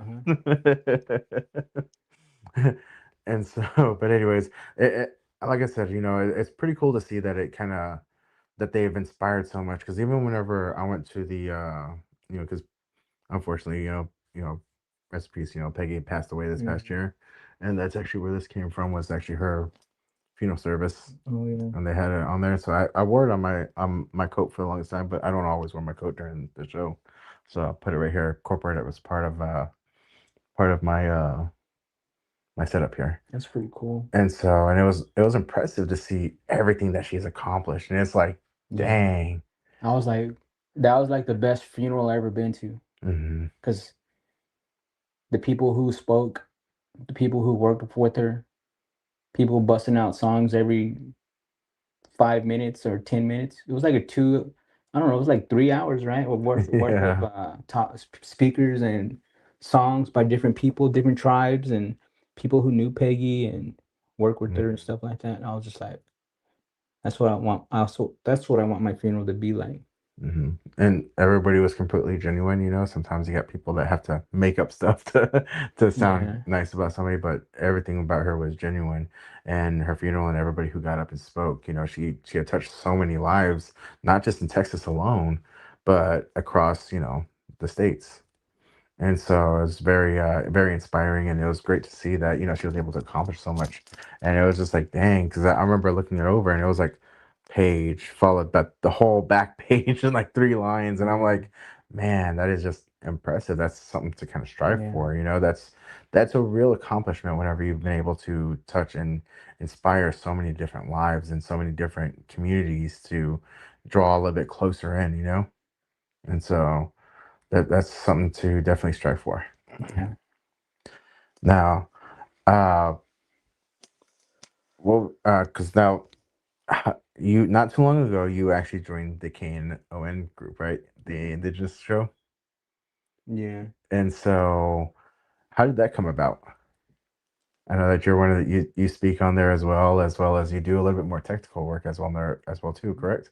Eh, Somewhat. somewhat, because we know there will be a day where the main host Cecil Higginbotham will not be there. Hmm. So he's prepping us for the time when he won't be there because he's got to work, not because he's gonna fade away or something. But he's just preparing us because eventually he may take a break or a little vacation and he'll be out. So it is different, way different. All of this is different from what I do Hmm. mentally. Like I said before, a long time ago, before I started Ball, in the beginning of it, I didn't really talk. But all of this is stepping stones. I don't know what's the final stone to step on, but it is helping me out, and training me to be a better speaker, training me to go beyond the boundaries I set myself a long time ago. Because I set boundaries so close to myself that I wasn't You trying to do nothing. you had walls up around all around you. Yeah, Nice. and slowly those walls are stretching. That's awesome. I have something that I've always kind of said, and I kind of go by as well. It's if it makes me uncomfortable, I have to do it. If you guys need to scan the codes, that'll take Yeah. you guys to the show as well too. But like I said, if it makes me uncomfortable, I kind of have to do it because it makes me uncomfortable. And I need to start doing. That's how I got into sales. That's how I got into acting. That's how this podcast started. I didn't want to start it. It was actually far from me. And sorry about that. I'm starting to get text messages from the company. But anyways, it it's stuff that I've allowed myself to expand and push myself further than what I thought I was, because when I was in high school, I was headphone guy. I wore headphones even whenever I didn't have batteries for my Walkman. It was Walkman age, and it's just because I was super shy to myself and I didn't want anybody to talk to me, and so it's kind of crazy that everybody was like, that I ended up in sales or that I ended up Yeah. doing acting because it's out of character for what my personality was, or that I ended up being pretty good at sales and pretty good at acting. And I actually kind of surprised myself in that aspect as well. And so I kind of see that kind of working. That's kind of basically what you've been going through as well, expanding, becoming, better version, especially public talking and all that, and Yeah. expanding your knowledge and your borders, which is pretty awesome, because a lot of the people that I talk to in interview, they always say the same thing. I didn't intend on being this. I didn't mean to go into this at all.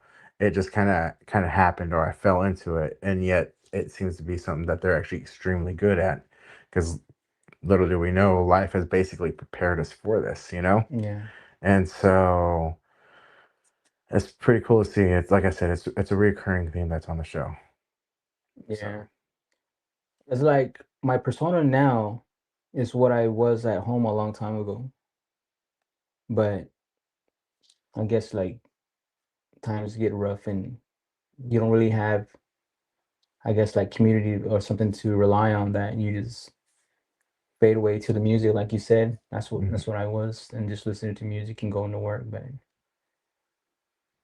then I don't want to say coming out of the closet, but I guess reemerging from playing stickball and everything. It's all, and try, even though, like I say, they call me coach, and it was hard to be Mhm. called coach in the beginning because I felt like I was right there, barely above them, learning and stuff Mhm. like that. But it was all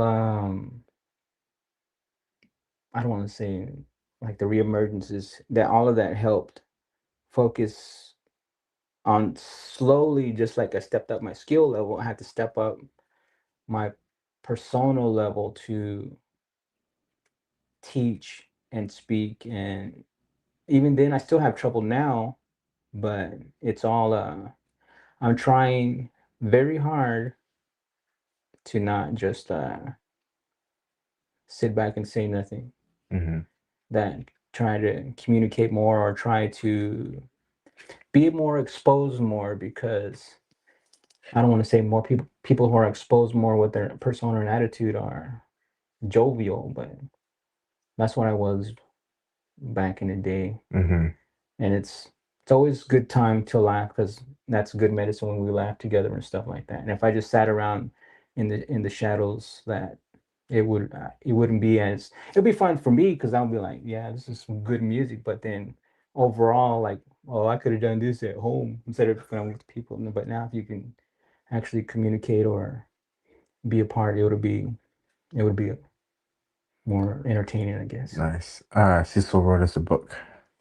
It says, here, let me go ahead and expand this. It says, the show was meant to originally to be once a month with Albert Okro, but things didn't work out, and I needed a co-host. My original co-host I had in mind at that moment was Eli. He is a person that is that so that so many in the Native community are drawn to, and would love to hear from him and learn more about him. But the beginning of the show took another direction before I could talk with him and tell him how important I believe it was for him to become an actual voice for the community and the indigenous show. Yeah. Appreciate I mean, that. I say it Oh, all the time, but there we go. yeah, Cecil's pretty cool. Cecil's pretty cool. Yeah, because he got a shirt too, and he comes to practice, and he gave me a help my voice in talking on a radio and stuff like that. Nice. And then he always says, that he has the face for radio. Yeah. It's funny. I call him old buffalo shoulder. That guy is hard to move. Yes. If he rams into you, he's got a lot of power. He knows how to use it. Anyway, so we appreciate you, Cecil. Cecil was on here not so long back too. Last month actually. Trying to put it on camera so there it goes. You got the plug going. But yeah, if you guys send me Cecil, that probably on you. Send me a flyer kind of like this right here promoting the show, and I'll go ahead and add it to my ads, okay? Yeah, you can That way. make a sticker. We'll just put it up here. There you go. I'll just put a sticker right up there so that way I got a plug every week. And so, because I love helping promote the community as well. A lot of this show was actually started to The Indigenous Show.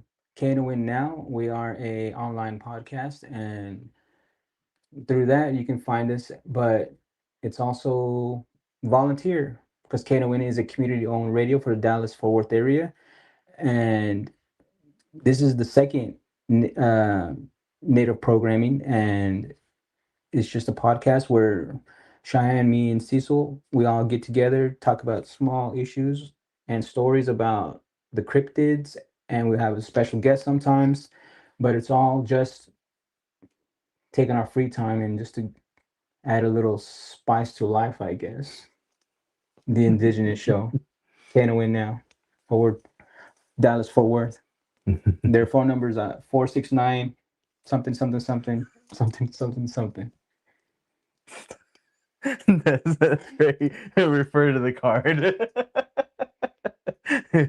Anyways, that is something that I like to promote is other indigenous organizations, and with you guys being on the radio and podcast, I like to endorse that as well too, or encourage people to check out y'all's show. And so like you said, it's community based. You guys do have to pay for y'all's studio time, or basically have enough donations or pledges for it, correct? Yeah, that's true. And it's not like my show where I just stream from home and go straight to YouTube and Facebook. They're an actual show, which is pretty cool because I got to do an interview with Cecil, and they can't hear it on the mics. Okay. With Cecil and I can't remember his name. I'm very bad at names. Wesley. Wes, yes, Yeah. Wesley. And it was pretty cool. And they were doing a pledge drive at the time, and so, but it was pretty cool to be on the show. Yeah, I can't wait to do pledge drive because it's hard to ask for money. Yeah. But I think this one will be fun, and I hope it trains my mind to ask for money when we actually start using the nonprofit. Mm-hmm. So I'm just like, let me ask for that money. Find some sneaky ways, not sneaky ways, but fun ways to ask for money because it's not always just like, please donate to Win Now, the Indigenous Show, but make it fun. Ramona drawn to Eli? Nah.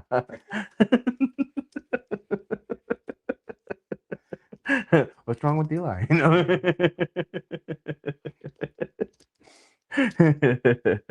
No, he does have especially whenever we got the group things going and like the stickball, it always draws a lot of the youth, especially to come and check it out and try it out and play a bit. Every once in a while we'll get some adults that are closer to around our age, but they all say the same thing. I'm too old. Yeah. I'm like, man, I'm older than you. Yeah, I always tell them that's true, but we get together. I said I always tell them it's true, but we get together not for the sake of getting out there and roughing each other up and stuff like that, even though some of us do. But we get out there to, it's a gathering spot for the community, and we get out there and meet each other. We get some exercise because everybody needs exercise, even me. And we all need the sunlight. So it's always good to be getting exercise with the native community, sweating it up with the native community. And then when we take our breaks, when after a hard couple of games, is that we all chill with the community and till the break is over, then we jump back out there. But Because we do have spectators that come out just to watch, and that's a way of showing support as well too. yeah, Which, a lot of times, attention draws attention to it. So it's pretty cool to have that. We love participants. We love people who come out, show support. When do you think that we'll be starting up some of the barbecues again? well, luckily you said that, because not this weekend, because I'll be at the Choctaw Apache Powwow Mm. in Zwolle, Louisiana, Friday and Saturday. Maybe Saturday, but I think so. But definitely Friday. And who wants to say who's the most famous Choctaw Apache native is? Would that be you? No. No. Choctaw Apache. Oh, Choctaw They're Apache. the same. Ah, Okay. that would be Choctaw Apache of Ebarb, Louisiana. If people watched our if people watched our indigenous podcast, they would know the answer, because I just said the answer last week. Haas said Robert. No. He's a there you go. Ramona got it. Dak. Prescott. Oh, dang. Choctaw Apache. Oh, man. I guess I'm gonna have to stop slamming him as a quarterback. No, I'm just playing. I'm just kidding. I never seen him out there, but he is. 'Cause I think it was American Indian Heritage Day. They visited him and they gave him one of the event shirts a couple of years back. I think when he first signed up to Dallas. Oh, okay. Well, that's pretty cool. Yeah, I didn't know that actually. So, because sometimes I watch, but sometimes I'm working really late, and then I get home, and then I gotta send out paperwork and reports, and it's just. But anyways. Yeah, but not this week. That's where I'll be at the Choctaw Apache Powwow. You can come visit me out there, or if you're out there already, come visit the powwow. And then I think the weekend after that is the MMIW Rematriate Powwow. But that same weekend of the Rematriate Powwow, that Saturday, the next day, Sunday, is when we are doing our stickball community cookout. So let me go ahead and the chilling and grilling. So if you want to come check out some stickball, you want to come out and play with us out there, add more people to the field we have. If you want some food, probably be hot dogs and hamburgers, but it's free. But what usually it's Steve Austin who's cooking, the can man's dad. Stone Cold? No, it's not. Yeah. Hey, that's Lemur. The can man is also Lemur. But we got Steve Austin on grill saying, what was it, Austin 316? Yeah. I'm trying to put it in the chat so that way people can see it. It's May 2nd. Okay.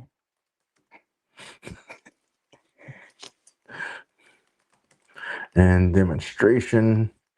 And around what time would that be at? Demonstration for the Whenever it starts. About 3, correct? I think the cookout starts at, I don't even know. But it's on that Sunday. I know that we're gonna be wait, I almost put something else on there. There we go. Oops. Yeah, there we go. Cookout's not spelled with the C. 3 to 5 p.m. I think, right? That's around the time that we usually do it. That's the time when we do our practice, but it's usually 1 to 5 p.m. But don't quote me on that. It could be 12 to 5 p.m. or 12 to 4. But it's probably 5 p.m. because that's when we usually end our. That's when we usually end Practice. our regular practice. All right. I put 1 to 5 to be announced. And what I'll do is I'll go ahead and I'll also share the flyer whenever it comes out. Yeah. So that way we got it going on. Okay. So you guys want to show support? You guys want to come out, check it out, eat some food, join the community? Come on out and, it's a good time to check it out. 'Cause like you said, Yeah. Don't be shy. If you want to practice with us, as much as we'll play a couple of games, we'll also do light practice out there and tutorials so that you can learn and throw with us, run with us, sweat with us out there, fall down with us, I guess. But it's all good fun because the games are fast. They're about maybe from like 5 minutes to 12 minutes. Mhm. Then we take a break and eat. Then we bust out with some more games afterwards when everybody's full. And I'll be shirtless whether you like it or not. Mhm. Y'all can wipe some sun what do you call it? Sunscreen lotion on them. I was gonna say suntan, but you're dark enough. No, that messes up my natural coating. No. Anyways, definitely come out, check it out. It's always fun. That's I think Billy's first time was over there too, right? Yeah, I think So earlier last year or something like she's going to be joining us on the podcast as well too, a little bit later on, going on her acting career. that. And so she's actually helping me out too. That was a good tie to make right there. She's helping me out by doing my demo reel for my acting and my commercial reel, or another reel separate for the commercials I've done. And so that way I can, finish signing up with the agent that invited me to her agency. And, so that way I'm not sitting on it. Yeah. But anyways, let me not laugh. Well, does that mean that you're going to show up? No, I think that's that your shirt's coming off. Oh. And she's putting oil on. Hey, baby oil's okay. No, I'm just playing. Beauty oil. That way I can glisten. Then they'll think I'm a vampire. Anyways, man. Are there any shout outs that you'd like to give to anyone? Or, I know we've mentioned a lot of people today already, and so Shout out to Loki. He's in the car outside, sleep. He likes taking rides, and he's my little brother, and he just likes hanging out, riding around, and stuff like that. So he's outside and sleep in the car. His just as much as part of the team. Mm-hmm. Can't be at one of the can't be at one of the practices without Loki. It just feels weird. Yeah. And then she said, "Haas got me." Okay, Oscar. I'll be waiting for it. No, I'm just playing. Anyways, we appreciate you guys for tuning in today. It's been a great show. Eli, I really appreciate you coming in, man. Especially whenever you did agree to it, because I was like, man, I want to invite him, but I don't know if he's gonna agree. And then you're like, oh, well, I should, because it's something that I need to do. And I'm like, hey, cool. Then I got sick. Yeah, then you got sick. That was the only reason why you didn't come on before. Yeah. And so, but anyways, to everybody out there, thanks for watching. Appreciate all the comments and all of the it said, why should I bring him in? I'm calling DPS. My little brother. Department of Public Safety. I love you.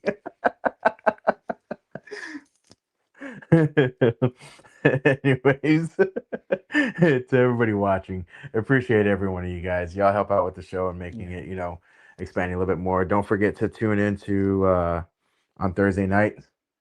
All right. Indigenous Soul Show. You catch Eli, Cecil, and Cheyenne as they who are you guys interviewing this week?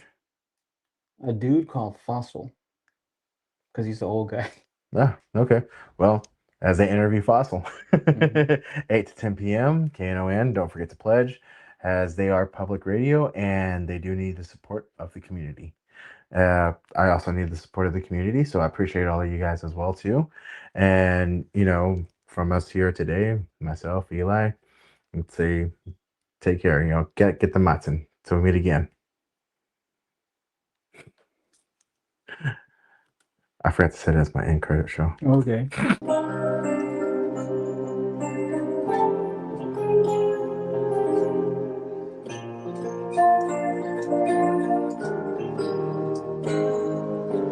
Fuiste mal con mi corazón y ahora vienes a buscarme. Un día fuiste todo para mí y ahora no puedo ni verte.